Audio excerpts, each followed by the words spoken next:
Step into Value Zone. Value Zone. Hypermart. Patancheru. చిట్టి వేశారా? అయితే మీ డబ్బులు పోయినట్టే. ఎక్కడ పడితే అక్కడ చిట్టీలు వేస్తే మోసపోవడం ఖాయం.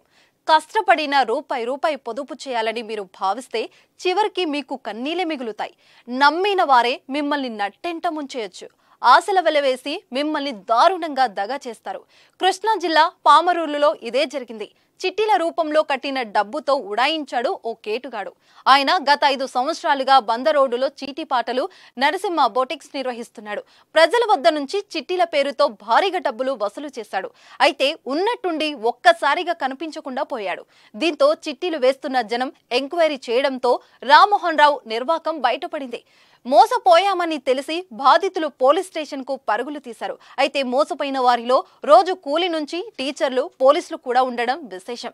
చిట్టీల పేరుతో మోసాలు, దోపిడీలు జరుగుతున్న ప్రజలు మాత్రం చిట్టీలు వేయడం మానేయడం లేదు. ఆడపిల్ల పెళ్లి కోసం కొందరు, పిల్లల చదువుల కోసం మరికొందరు ఇలా తమ కష్టాన్ని చిట్టీల రూపంలో దాచి అన్యాయమైపోతున్నారు. దాచిన డబ్బుతో తమ అవసరాలను తీర్చుకోవాలనుకుంటే చివరికి వారికే బూడిదే మిగిలవుతుంది. ఈజీగా డబ్బులు సంపాదించాలనే ఉద్దేశంతో కొందరు కేటగాలు అమాయకుల జీవితాలతో ఆడుకుంటున్నారు. ఒక్కసారి చిట్టి వేసే ముందు ఆలోచించడం మంచిదని పోలీసులు సూచిస్తున్నారు.